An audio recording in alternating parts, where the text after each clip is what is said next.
राधे राधे दोस्तों, कैसे हैं आप सभी। आई होप कि आप सब बहुत अच्छे होंगे। मैंने आपसे पहले ही प्रॉमिस किया था कि अपनी वृंदावन ट्रिप को लेकर के मैं बहुत ही जल्द एक लॉन्ग वीडियो लेकर के आने वाली हूँ। मगर ये मैं क्या कर रही हूँ, यहाँ पर शॉपिंग कर रही हूँ। जी हाँ, सही देख रहे हैं आप। कहीं भी जाने का नाम हो, लेडीज अपनी शॉपिंग ना करे तो वृंदावन जाने से पहले अपनी शॉपिंग स्टार्ट कर दी थी। अब सबसे पहले मैं निकली थी यहाँ पर नंदगांव के पास स्थित अपने एक बहुत ही प्रसिद्ध और पुराना मंदिर है, सांचोली देवी का मंदिर। यहाँ श्री कृष्ण ने राधा रानी की लाज रखने के लिए माता रानी का रूप धारण कर लिया था और यहीं पर विराजमान हो गए थे। माना जाता है कि पूरे ब्रिज की कुलदेवी कही जाती हैं ये सांचोली देवी। इसके बाद हम लोग निकल गए थे नंदगांव के लिए। क्या आनंद, क्या सुकून वहां पर जाकर के मिला। इतना आनंद तो मुझे ना, सच बताऊं दोस्तों, कहीं भी मथुरा, पूरे वृंदावन, बरसाना कहीं पर भी नहीं मिला।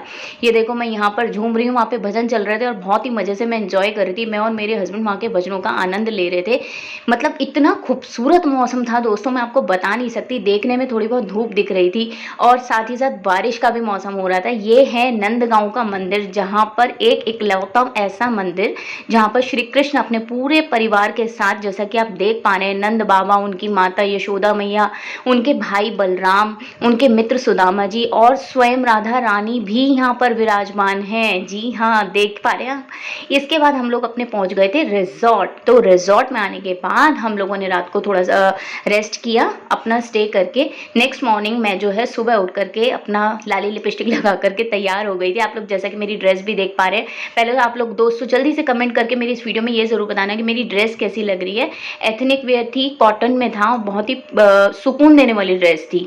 इसके बाद मैं आपको अपना रूम विजिट कराती हूँ। देखिए, यहाँ पर रिजॉर्ट में इतना खूबसूरत रूम मुझे मिला था कि मेरा मन नहीं माना कि मैं अपने लोगों के लिए ना, अपने ऑडियंस को ये दिखाना चाहूँगी। देखो कितना प्यारा रूम, बहुत ही सोफिस्टिकेटेड सा, एलिगेंट सा, मज़ा आ गया था। यहाँ पर हम लोगों ने मॉर्निंग अपना दिखा करके, ये देखिए यहाँ पर ये ड्रेसिंग रूम मिला था मेरे को।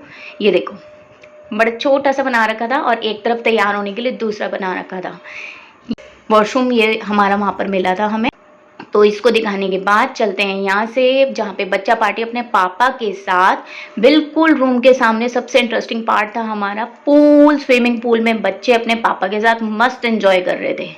देख पा रहे हो आप, सामने रिजॉर्ट के बिल्कुल ठीक सामने हमारा रूम और रूम के सामने था बच्चे।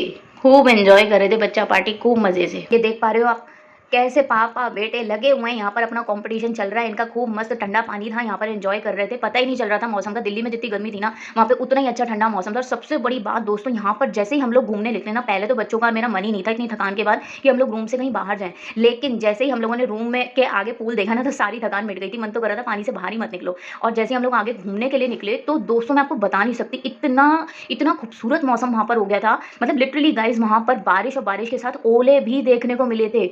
सच में यार, मैं आपको बता नहीं सकती, इतने ज़बरदस्त ओले पड़े थे। ये मैं आपको आगे की वीडियो में ज़रूर दिखाऊंगी, ओले भी दिखाऊंगी बारिश के साथ साथ। तो चलते हैं आगे अपनी वीडियो पर। तो वीडियो में अब मैं आगे आपको लेकर के चलने वाली हूँ साथ साथ में गोवर्धन जी। अब हम जा रहे हैं गोवर्धन पर्वत के लिए। गाड़ी हमारी निकल पड़ी है और यहाँ पर मैं पीछे गाड़ी में बैठ करके अपनी रिकॉर्डिंग कर रही थी। ये देखो दोस्तों, इतने बढ़िया पक्के सुकून भरे रास्ते हैं ना कि कोई सोच भी नहीं सकता।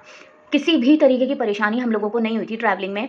और ऐसा नहीं कि मैं पहली बार गई थी, हम पहले भी बहुत बार गोवर्धन जी जा चुके थे बच्चा पार्टी को लेकर के। बट अब बच्चे बड़े हो गए हैं तो उनको लेकर के जाना बहुत ज़रूरी था, ताकि उनको समझ में आए कि कौन कौन से तीर्थ स्थल हैं हम लोगों के। अपने कल्चर को समझाना, अपने कस्टम्स को समझाना, हम पेरेंट्स की ही रिस्पॉन्सिबिलिटी होती है अपने बच्चों को समझाना, ठीक है ना। तो यहाँ पर मैं अपने बेटे से बातें करते हुए जा रही थी, खूब मस्त उससे पूछती हुई जा रही थी हम कहाँ जा रहे हो। मेरे बेटे ने सब कुछ बताया कि मम्मा यहाँ पे कृष्ण जी ने अपनी छोटी सी फिंगर पे ना, तो कृष्ण जी ने ना पहाड़ को उठा लिया था। मुझे वो बोला पहाड़ देखना है। उसकी बातें तो मैं आपको बता ही नहीं सकती। इतना बोलता हुआ जाता है ना कि आप लोग कभी भी हम लोग ना ट्रैवलिंग में कभी भी बोर हो ही नहीं सकते। जब भी आप उसके साथ बैठोगे, नॉन स्टॉप बोलता हुआ जाता है। दोनों बच्चे जो है ना मेरे, बिल्कुल ऑपोजिट है। ये देखो, अपनी लिटिल फिंगर दिखा रहा है कि कौन सी फिंगर पे कृष्ण जी ने पर्वत को उठाया था, गोवर्धन पर्वत को। तो कह रहा था मुझे वही पर्वत दिखाने चलो। अब बेचारा बच्चा है तो इसको जो है वो इतना लंबा, जिस तरीके से हमने परिक्रमा करी थी, उसको समझ नहीं आ रहा था। बट जैसे जैसे हम लोग आगे बढ़ते चले गए, उसको हम समझाते चले गए कि गोवर्धन पर्वत क्या है और इसकी क्या महिमा है।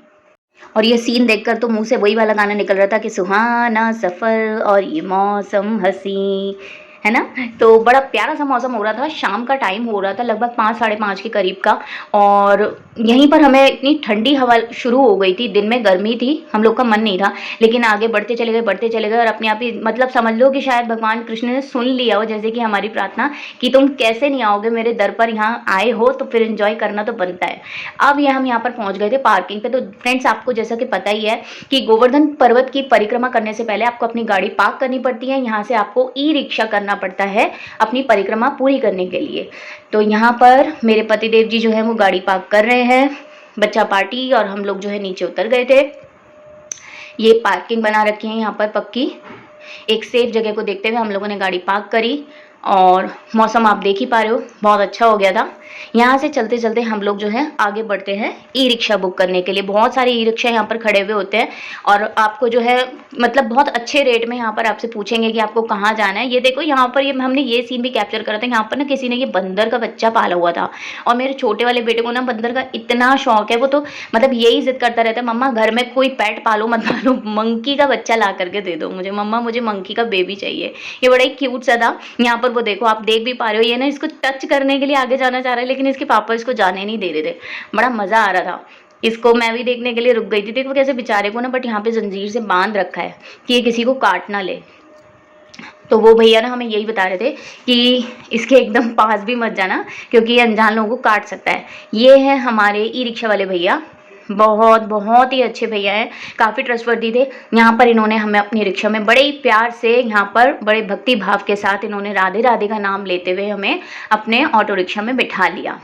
बच्चे पहली बार देख रहे थे कि इतना रफ एंड टफ, इतना सॉलिड वाला हम लोगों को जो ऑटो मिला था, मस्त एकदम से। यहाँ पर बैठे थे हम लोग, ये इसके पापा जो है बात कर रहे हैं कि क्या क्या हम लोगों को दिखाओगे, कैसे दिखाओगे। बच्चा पार्टी एकदम मस्त होकर के अंदर बैठ गई है और मम्मा भी अंदर ही बैठी हुई हैं, ठीक है ना। तो दोस्तों बढ़ते हैं आगे अपनी वीडियो की तरफ। यहाँ से भैया ने अपनी पटपटिया चलाई और राधे राधे का नाम लेकर के हम लोग बढ़ गए आगे की तरफ। और दोस्तों यहाँ पर आप सोच रहे होंगे कि ये क्या कर रहे हैं। यहाँ पर हमें भैया ने बोला कि परिक्रमा पर एक ऐसा स्थान आया जहाँ पर हमें भैया ने बोला कि आप नीचे उतरिए, यहाँ की धरती को अपने रज को जो है माथे से लगाइए, अपनी चप्पलों को रिक्शे में ही उतार दीजिए, जमीन पर आप नंगे पांव उतरिए और यहाँ पर जो है भगवान कान्हा जी का नाम लेते हुए, गोवर्धन जी का नाम लेते हुए उनको प्रणाम करिए। तो यहाँ पर हम सभी लोग उतरे थे चप्पल उतार करके, हमने यहाँ की रज को अपने माथे से लगाया और आगे परिक्रमा करने के लिए और आगे बढ़ते चले गए। दोस्तों जैसे जैसे आगे बढ़ते जा रहे थे ना, एकदम काली घटा होनी स्टार्ट हो गई थी। लगभग मतलब हमारी आधी परिक्रमा ही शुरू कर पाए थे हम। तो जो जो हमें बीच में रास्ते में भैया दिखा सकते थे वो हम देख पाए। और देखते ही देखते है ना यहाँ पर जो है बूंदाबांदी शुरू हो गई थी और बूंदाबांदी भाई इतनी मोटी मोटी बूंदें शुरू हो गई थी, हवा एकदम ठंडी स्टार्ट हो गई थी। तो हम लोगों को यही लग रहा था कि यार अब हम आगे कैसे बढ़ पाएंगे। खैर जो भी था, अब रास्ता तो रोक नहीं सकते थे। यहाँ पर ये लोगों को हम कैप्चर करते जा रहे थे कि लोग कैसे भाई पूरा दंडवत लेट करके किस तरीके से अपनी परिक्रमा को पूरा करते हैं। हम तो बहुत ही फिर भी पूरी कन्वेंस के साथ रिक्शे के ऊपर देखो बैठे के जा रहे थे, लेकिन हमने नोटिस किया कुछ लोग, ये देखो इसको कहते हैं दूध की धारा के साथ परिक्रमा को पूरा करना। लोग मटकी में भी कहते हैं कि कई कई किलो का किसी ने मन्नत मांगी होती है तो उतने किलो दूध को यहाँ पर मटकी में भर करके और कई कई दिनों में अपनी एक एक हफ्ते की ये परिक्रमा जो है पूरी कर लेते हैं। तो यहाँ पर ये मूर्ति आप देख पा रहे हो दोस्तों, सामने ही आपको जो है मूर्ति दिखाई दे रही है, ये है बलराम जी की मूर्ति, जिनके पास उन्होंने हम अपना ऑटो रिक्शा रोका और वहां पर हम लोगों को प्रणाम करने के लिए बोला। अच्छे से कैप्चर कर नहीं पाए थे क्योंकि हम लोग ऑटो में थे और आप देख पा रहे हो कि रोड पे जिस तरीके से बारिश पड़नी शुरू हो गई थी।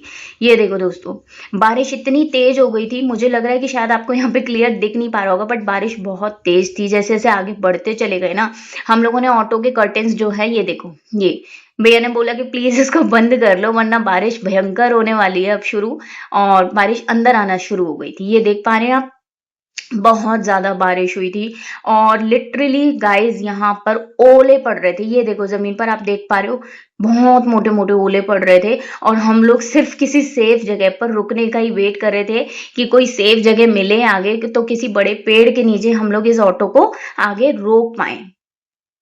और ये यहाँ पर मेरे बड़े वाले बेटे ने देखो ये हाथ में ओला लेकर के भी दिखाया, अपने छोटे भाई को दिखा रहा था, वो हाथ आगे करके ना बार बार उसको बड़ा मन कर रहा था, मम्मी मेरे को ओले पकड़ने हैं। तो दोस्तों वृंदावन आए और गोवर्धन की परिक्रमा करते हुए या कहीं पर भी यहाँ पर आकर के आपने लस्सी नहीं पी ना, तो फिर आपने समझ लो कुछ नहीं किया सब। और दोस्तों इसके बाद से शुरू हो जाती है हमारी गोवर्धन की छोटी परिक्रमा। छोटी परिक्रमा में हम आगे बढ़ते जाते हैं और छोटी परिक्रमा में सबसे पहले हमें ऑटो वाले भैया ने बताया यहाँ पर आ जाता है मानसिंह गंगा उद्धव जी ठाकुर जी का मंदिर। और इतने बढ़िया शुभ समय पर हम इस मंदिर में पहुँचे कि उस टाइम पर ना आरती चल रही थी। आप जैसे कि देख पा रहे हैं राधा कृष्ण जी का ये इतना खूबसूरत यहाँ पर मूर्ति बनी हुई है ना कि इसको आप सच में वीडियो में इतना खूबसूरत पता नहीं आपको दिखाई दे पा रहा होगा या नहीं दे पा रहा हो। ये देखिए ये है उद्धव जी महाराज। इनको देखते ही आप ना ऐसा मन करेगा कि आप बस यहाँ से उठो ही नहीं मैं विलीन हो जाओ। ये देखिए राधा कृष्ण जी कितना सुंदर रूप इनका यहाँ पर एकांक जुगल किशोर जी का दिखाई दे रहा है। और साथ ही साथ यहाँ ये देखिए आप देख पा रहे हैं कुंड की तरह यहाँ पर बना रखा है। इसकी ज़्यादा डिटेल अगर आपको देखनी है तो वो जो 2 फोटो है वीडियो में आप उनकी डिटेल आप देख सकते हैं। इसके बाद हमें लेकर के गए थे भैया यहाँ से गिरिराज जी मंदिर।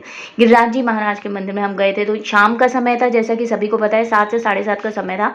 यहाँ पर आरती का समय चल रहा था और आरती लेते हुए हमने यहाँ पर भगवान का आशीर्वाद प्राप्त किया। ये देखिए ये बालाजी महाराज राधा कृष्ण जी की जोड़ी यहाँ पर विराजमान दिखाई दे रही है आपको। और ये यहाँ पर मानसिंह गंगा माना जाता है कि ठाकुर जी महाराज के मन से उत्पन्न हुई थी ये गंगा। मगर फ्रेंड्स जब भी आप यहाँ पर जाओ ना तो यहाँ के बंदरों से बहुत अलर्ट रहना, ठीक है। और अब नेक्स्ट डे ये हो रहा है यहाँ पर पापा बेटों के बीच में एक बहुत ही फनी स्विमिंग कंपटीशन, जिसको देखने के लिए आपको मेरी नेक्स्ट वीडियो में बने रहना पड़ेगा। और वो वीडियो होने वाली है वृंदावन और उससे जुड़े हुए कई रहस्यमय मंदिरों को लेकर के। तो कैसा लगा आपको मेरा ये वीडियो कमेंट करके ज़रूर बताइएगा। तब तक के लिए बाय बाय।